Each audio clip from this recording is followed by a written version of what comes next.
the people who should have protected her, were the very ones who destroyed everything she believed in. At 23 years old, a young woman's entire world shattered into a million pieces when the two men she trusted most crossed a line that could never be uncrossed. This isn't just a story about betrayal. This is a story about trust, broken in the most horrific way possible, by the people who called themselves family, by the men who were supposed to be her protectors. And when the truth finally came out, justice took a form that nobody expected. Some call it revenge, others call it justice. But before you judge, you need to hear the whole story. Because this case isn't black and white. It's covered in the darkest shades of gray you could ever imagine. Before we go any further into this heartbreaking story, let us know in the comments where you're watching from. We'd love to hear from you. And if you're new here, click on the subscribe button so you never miss any of our upcoming videos. Trust me, you're going to want to stay for every single second of this one. Her name, for the purpose of this story, was Sarah. 23 years old, working 2 jobs to save money for graduate school, with dreams that stretched far beyond the small Texas town she'd grown up in. She was the kind of woman who always had a smile ready, who worked hard for everything she had, who believed in the goodness of people because that's what her family had taught her. Family meant everything to Sarah. It meant loyalty. It meant safety. It meant people who would stand by you no matter what. She lived in a modest apartment close to her childhood home, nothing fancy, but it was hers, a symbol of her independence and her ambitions. Sarah had 2 older brothers, Tyler and Marcus, who she absolutely adored. Tyler was 28, married with a kid on the way, working in construction and building a life for his young family. Marcus was 30, quieter but equally devoted to his little sister. Despite their age gaps and different fathers, the 3 of them had always been close. They'd been through so much together growing up. Their family wasn't perfect. Far from it, actually. But they had each other, and that bond was unbreakable. They called her their little sunshine, even though she wasn't little anymore, because she'd always been the one to bring light into their lives. The optimist, the dreamer, the one who saw the good in everyone. Then there was Richard, Sarah's stepfather. He'd been in her life since she was about 10 years old after he married their mother, Patricia. Richard was a big man in his early 50s now, worked construction most of his life, always had dirt under his fingernails and calluses on his hands. To the outside world, he seemed like a decent enough guy. He provided for the family when Patricia struggled financially. He showed up to family dinners. He was there. Patricia had loved him once, or at least she seemed to. She'd been through 2 previous relationships that didn't work out, struggling to raise 3 kids mostly on her own. When Richard came along, he represented stability, security, someone to help shoulder the burden. And then there was Uncle David, Patricia's younger brother, now in his mid-40s. He'd always been around, maybe too much looking back on it, but nobody questioned it at the time. He was family. He'd come over for Sunday dinners, he'd watch football with Richard. He'd sometimes help Sarah move furniture in her apartment or fix things when they broke. She thought he was kind. She thought he cared about her. Patricia trusted him completely after all. He was her brother, her own flesh and blood. What reason would she have to ever doubt him? Sarah had known Uncle David her entire life. He'd been at every birthday party, every family gathering, every major milestone. He was supposed to be safe. But here's the thing about predators. They don't look like monsters. They look like ordinary people. They smile at you. They earn your trust over years, sometimes decades. They wait for the perfect moment when nobody else is watching. And Sarah, she had no idea that the 2 men she saw at family gatherings, the 2 men who sat at her mother's dinner table who were supposed to protect her, were the very ones she needed protection from. She was an adult, yes, but she was still vulnerable in ways she didn't even realize. Still trusting. Still believing that family meant safety. Still holding on to the belief that the people who had known her since childhood would never, ever hurt her in ways that would change her forever. But if you looked close enough, If you paid attention to the small details, the tiny cracks in the facade, you might have seen that something wasn't quite right. Over the past year, Sarah had started pulling away from family gatherings. Nothing dramatic at first, just small changes that could have been explained away as a busy young adult building her own life. She started making excuses not to come to Sunday dinners. She'd say she had to work, or she was tired, or she wasn't feeling well. Her brothers noticed but figured she was just growing up, becoming more independent, maybe dating someone she hadn't told them about yet. Tyler noticed that when Sarah did show up to family events, she seemed uncomfortable, especially when Richard or Uncle David were around. She'd position herself across the room from them. She'd leave early. She'd seem distracted and anxious. He asked her once if everything was okay, and she gave him that same smile she always did and said she was just stressed about work and school applications. He believed her, because why wouldn't he? She was his little sister. Surely she'd tell him if something was wrong, right? Marcus noticed it too. He'd call her to hang out like they used to, maybe grab dinner or see a movie, and she'd always have an excuse. The sister who used to call him every other day was now distant, unreachable, like there was a wall between them that hadn't been there before.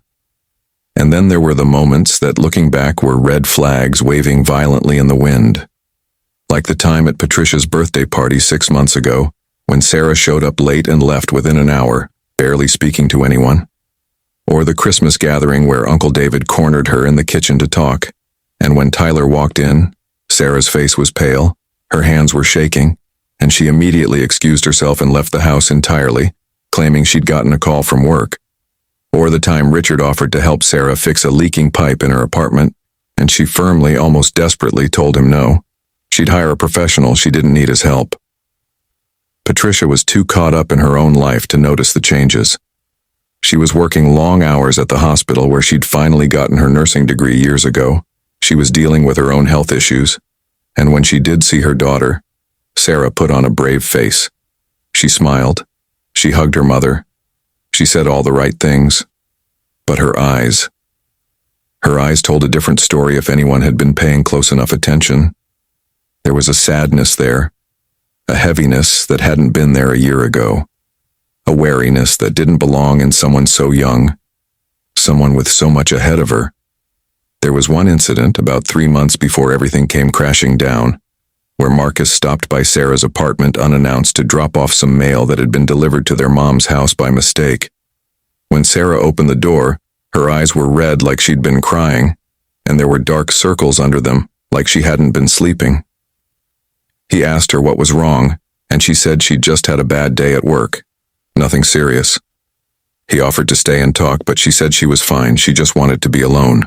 He left feeling uneasy, like there was something she wasn't telling him, something big, but he couldn't quite put his finger on what. He mentioned it to Tyler later, and they both agreed they'd try to spend more time with her, check in more often, make sure she knew they were there for her. But they had no idea what was really going on. No idea that behind the smile and the excuses, Sarah was carrying a secret so dark, so heavy, that it was crushing her spirit piece by piece. A secret about what Richard and Uncle David had done. A secret about a betrayal so profound that it would eventually tear their entire family apart and end in a tragedy that would make national headlines. Because secrets like this, secrets this terrible, they don't stay buried forever. Eventually, the truth finds a way to claw its way to the surface.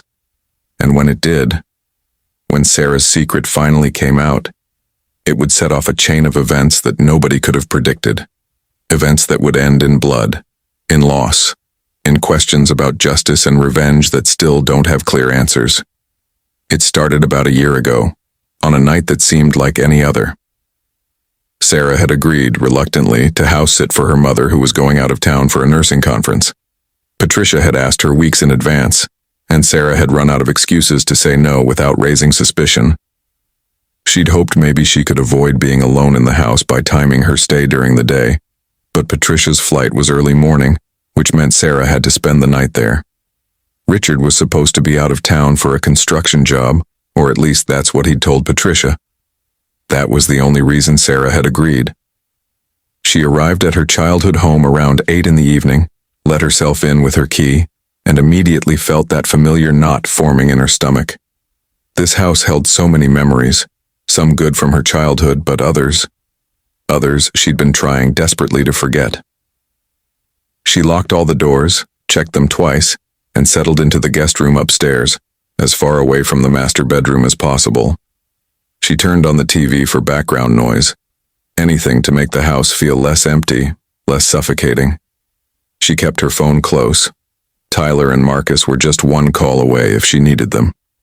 Around 10 o'clock, she heard a sound downstairs. Her heart stopped. She muted the TV and listened, hoping she'd imagined it, hoping it was just the house settling. But then she heard it again, footsteps, heavy and deliberate, moving through the first floor. She grabbed her phone, her hands shaking so badly she could barely hold it. She thought about calling 911, but what if it was just Patricia coming back early? What if it was nothing and she was overreacting? Then she heard a voice, a male voice, calling her name. "Sarah? You up there?" It was Richard. He wasn't supposed to be here. He was supposed to be 200 miles away on a job site. But there he was, in the house, and she was alone with him. She didn't answer. She quietly locked the guest room door and backed away from it, her heart pounding so hard she thought it might explode. She could hear him coming up the stairs now, his footsteps getting closer.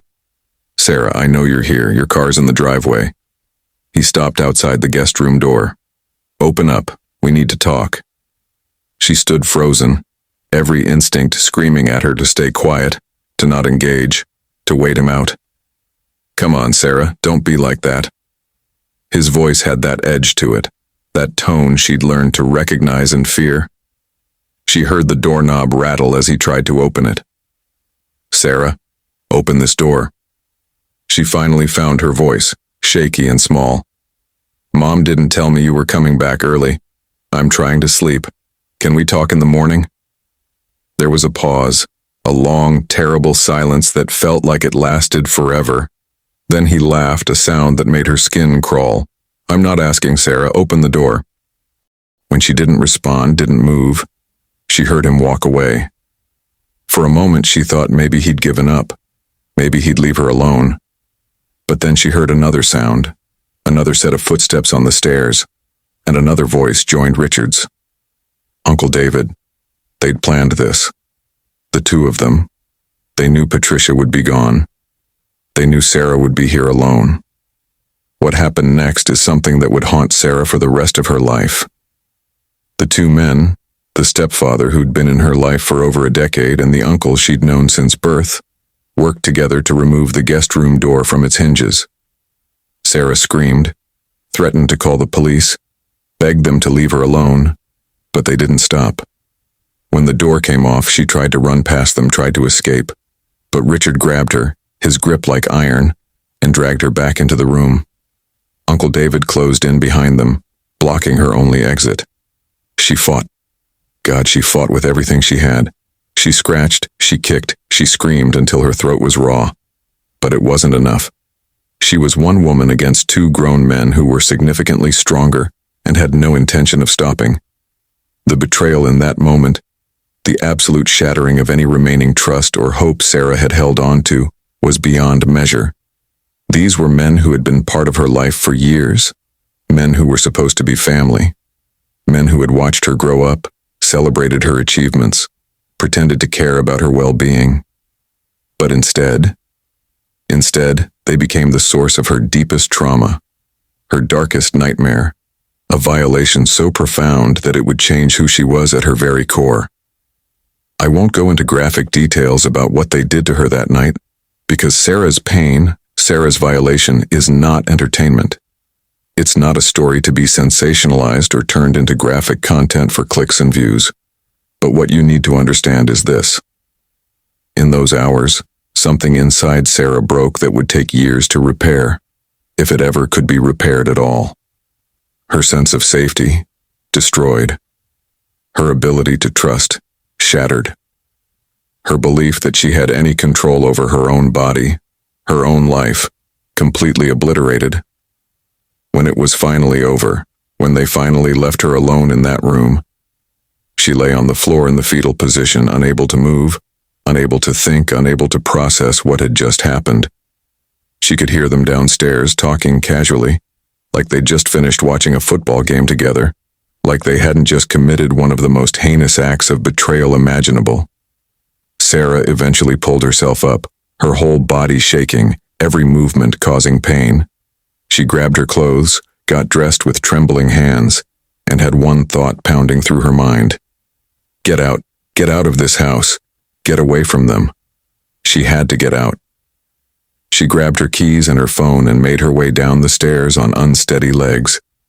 Richard and Uncle David were in the living room, and when she appeared, they both looked at her. Uncle David stood up, started to say something, but Sarah didn't stop. She didn't look at them. She walked straight to the front door, unlocked it, and walked out into the night. She got into her car and drove, not to her apartment, not to Tyler's house, not anywhere logical. She just drove, aimlessly, for hours, until she finally pulled into a 24-hour diner parking lot and sat there as the sun came up, trying to figure out what the hell she was supposed to do now. The days following that night were a blur of numbness and terror. Sarah called in sick to both her jobs. She locked herself in her apartment, barely ate, barely slept, jumped at every sound. She ignored calls from her mother, from her brothers, from friends. She couldn't talk to anyone. What would she even say? How do you explain to your family that the men they trust, the men who sit at the dinner table with them, are monsters? Who would believe her? Richard was Patricia's husband. David was Patricia's brother. They'd been part of this family for years. And Sarah was just the daughter who'd been pulling away, who'd been distant, who might be having mental health issues or going through something they didn't understand. The shame Sarah felt was overwhelming, even though logically she knew it wasn't her fault. But that's what trauma does. It makes you question everything, even when you're the victim. She took 3 showers a day, trying to feel clean, but she never did. She couldn't look at herself in the mirror without seeing that night replay in her mind. She couldn't close her eyes without seeing their faces, feeling their hands, hearing their voices. She'd wake up screaming from nightmares, convinced they were in her apartment coming for her again. She developed panic attacks, her chest tightening, her breath coming in short gasps, her vision tunneling whenever she thought she saw someone who looked like Richard or David. 2 weeks passed and Sarah knew she couldn't keep living like this. She couldn't keep this secret, not anymore. It was killing her from the inside out, eating away at her sanity, destroying any chance she had at moving forward with her life. She needed to tell someone, even if they didn't believe her, even if everything fell apart. She needed someone to know the truth. So she called Marcus. When he answered, relief flooding his voice because he'd been so worried about her, she started crying before she could even get the words out. He immediately said he was coming over, and 20 minutes later he was at her door. When Marcus saw his sister, really saw her, he was shocked. She'd lost weight. Her eyes were hollow, her skin was pale, and she looked like she hadn't slept in days. He asked her what was wrong, what happened, why she'd been avoiding everyone. And Sarah, sitting on her couch with her brother beside her, finally told him everything. Every horrific detail from that night. How Richard and David had planned it. How they'd trapped her in that room. How they'd violated her in ways that made Marcus's blood run cold. She watched his face as she talked, watched the disbelief turn to horror, turn to rage. When she finished, she was crying so hard she could barely breathe, and Marcus looked like he wanted to tear the world apart with his bare hands. "Why didn't you call me that night?" he asked, his voice breaking. "Why didn't you tell me right away?" Sarah shook her head. "I didn't know what to do. I was scared. I didn't think anyone would believe me." Marcus pulled her into a hug, holding her tight while she sobbed against his shoulder. "I believe you," he said fiercely. "I believe every word. And I swear to God, Sarah, they're going to pay for this. Both of them." He pulled out his phone and called Tyler, told him to get to Sarah's apartment immediately. It was an emergency. When Tyler arrived 30 minutes later, Marcus made Sarah tell the story again. And Tyler's reaction was identical. Shock, horror, rage, and an immediate, unshakable belief in his sister. The three of them sat in Sarah's living room for hours talking about what to do next. Sarah didn't want to go to the police. She was terrified of what that would mean, of having to relive the trauma in interviews and examinations, of potentially going through a trial where Richard and David's lawyers would tear her apart on the stand. She'd heard enough stories about how the system treats victims, especially in cases where it's family members, and there's no physical evidence anymore because weeks had passed. Tyler and Marcus wanted to go directly to Richard and David's houses and handle this their own way, but Sarah begged them not to. "Please," she said, "please don't do anything that's going to put you in jail. I can't lose you too. You're all I have left." So they made a plan. They'd tell their mother first, let Patricia know what her husband and her brother had done, and let her decide whether to bring in the police. It was the most painful conversation they'd ever have to have, but it needed to happen. Patricia deserved to know the truth about the men in her life. They decided they'd go to her house the next day when Richard was at work and tell her everything. Sarah was terrified of how her mother would react. Would she believe her?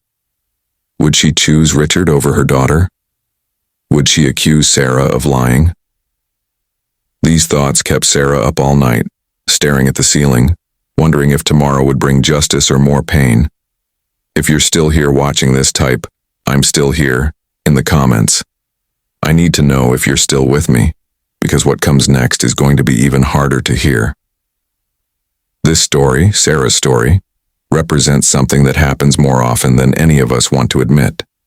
Family betrayal, abuse by people we're supposed to trust, and the impossible decisions victims have to make about whether to come forward, whether to report, whether to risk everything to seek justice.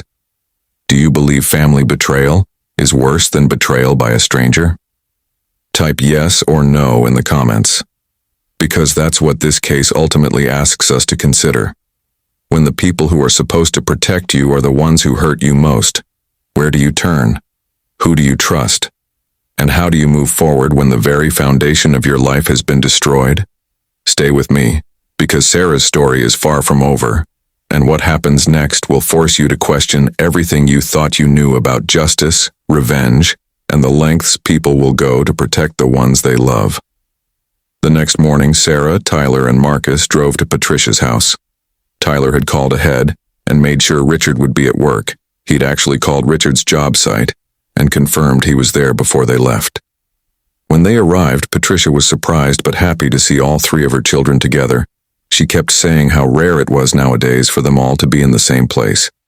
She made coffee, asked about their lives, completely oblivious to the storm that was about to hit her.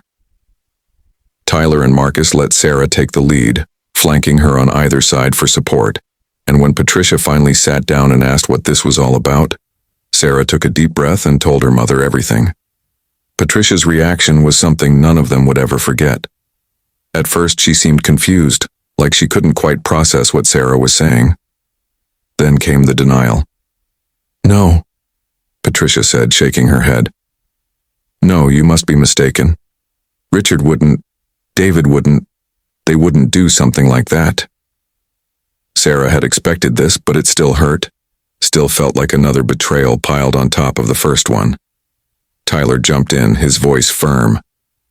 "Mom, Sarah isn't lying. Look at her. Really look at her. She's been destroyed by this." Marcus added, "We believe her, Mom, and you need to believe her too." Patricia looked at her daughter, really looked at her for the first time in weeks, and seemed to finally see the damage, the pain, the trauma written all over Sarah's face. The denial crumbled, replaced by something worse. Guilt. Guilt that this had happened under her roof. Guilt that she hadn't seen the signs. Guilt that she'd married Richard. That she'd trusted David. That she'd somehow failed to protect her daughter from the two men who'd destroyed her. Patricia started crying, sobbing actually, and Sarah found herself comforting her mother even though she was the victim, even though she was the one who needed comfort. "What do we do?" Patricia asked through her tears. "What do I do?" Tyler's answer was immediate. "We go to the police. We report both of them. We make sure they face consequences for what they did." But Patricia hesitated. "It's been weeks," she said. "There's no physical evidence anymore. It would be Sarah's word against theirs. And you know how these cases go. They'd drag Sarah through hell in court. They'd make her relive every detail. They'd try to destroy her credibility. I can't put her through that." Sarah spoke up then, her voice quiet but firm. "I don't want to report it. I just wanted you to know, Mom. I wanted you to know what kind of men they really are." Patricia made a decision right then that would haunt her forever. She told Richard to move out. Just like that, after years of marriage, she packed his things while he was at work and changed the locks. When he came home that evening, his belongings were on the front lawn and Patricia was waiting for him. He tried to talk to her, tried to come inside, but she stood in the doorway and said 3 words. "I know everything." The color drained from Richard's face. He started to stammer to make excuses, but Patricia cut him off. "Get off my property. If you ever come near Sarah again, if you ever contact any of my children again, I will go to the police myself and tell them exactly what you did. Do you understand me?" Richard grabbed his things and left, but not before Marcus, who'd been waiting in his truck down the street, followed him to make sure he actually left and didn't try to circle back. David was next. Patricia called him and asked him to come over, said she needed to talk to him about something urgent. When he arrived, Patricia, Tyler, and Marcus were waiting for him. Patricia didn't beat around the bush. She confronted him directly, told him she knew what he'd done to Sarah, and if he ever came near her family again, she'd make sure everyone in their community knew exactly what kind of man he was.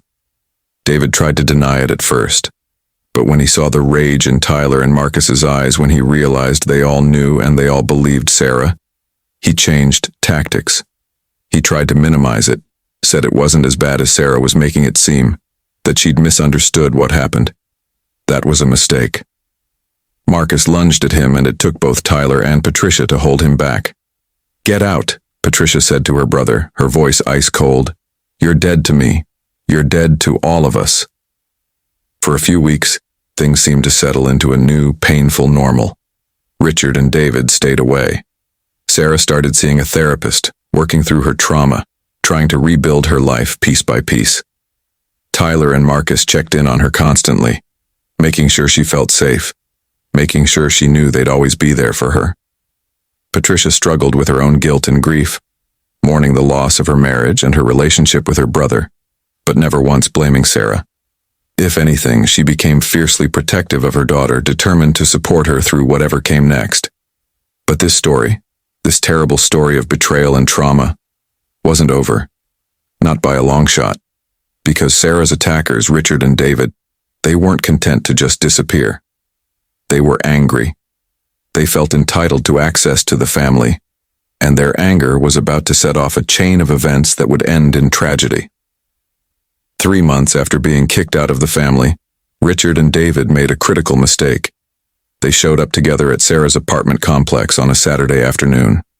Sarah had just gotten home from her shift at the restaurant where she worked, exhausted and not paying attention to her surroundings. She was halfway across the parking lot when she heard her name being called. She turned around and there they were, both of them, walking toward her with determined expressions on their faces. The panic that flooded through Sarah's body was immediate and overwhelming. She couldn't move, couldn't breathe, couldn't think. They got closer and Richard started talking, saying they needed to clear the air, saying Sarah had caused enough problems and it was time to stop this nonsense and let things go back to normal. Sarah finally found her voice and screamed. Not words, just a raw, primal scream of fear and rage. A neighbor heard and came out of his apartment to see what was happening. Seeing a witness, Richard and David backed off, but not before David said something that would seal his fate. "You can't avoid us forever, Sarah. We're family. We'll always be part of your life whether you like it or not." Then they left, got into David's truck, and drove away. Sarah collapsed right there in the parking lot, shaking so badly the neighbor had to help her inside and call 911 because he thought she was having a seizure.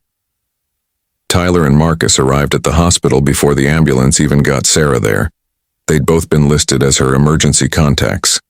When they found out what happened, that Richard and David had cornered their sister, had threatened her, had sent her into a full panic attack that landed her in the ER. Something inside both brothers snapped. They'd been trying to do the right thing, trying to let the system work, trying to respect Sarah's wishes about not going to the police, but watching their sister lying in a hospital bed, hooked up to monitors, sedated because she couldn't stop hyperventilating, they made a decision. This ended now. They were going to handle this their own way. Marcus made some calls and found out that David had a routine. He stopped at the same bar every Thursday night after work, had a few beers, then drove home. Tyler found out through a friend who worked construction that Richard had picked up some temporary work on a site outside of town and was staying in a motel nearby. They made a plan. They'd wait until Thursday, follow David when he left the bar, and confront him somewhere private. They'd make it clear, in no uncertain terms, that if he or Richard ever came near Sarah again, there would be consequences. They weren't planning to kill anyone. They want to be very clear about that. They just wanted to scare them enough that they'd leave Sarah alone permanently. Thursday came, and Tyler and Marcus positioned themselves outside the bar David frequented. They'd brought along their friend Jake, someone they trusted, someone who'd been like a brother to them growing up. Just after 10 p.m., David stumbled out of the bar, clearly drunk, and got into his truck. They followed him, keeping their distance, waiting for him to pull over somewhere isolated. But David didn't pull over.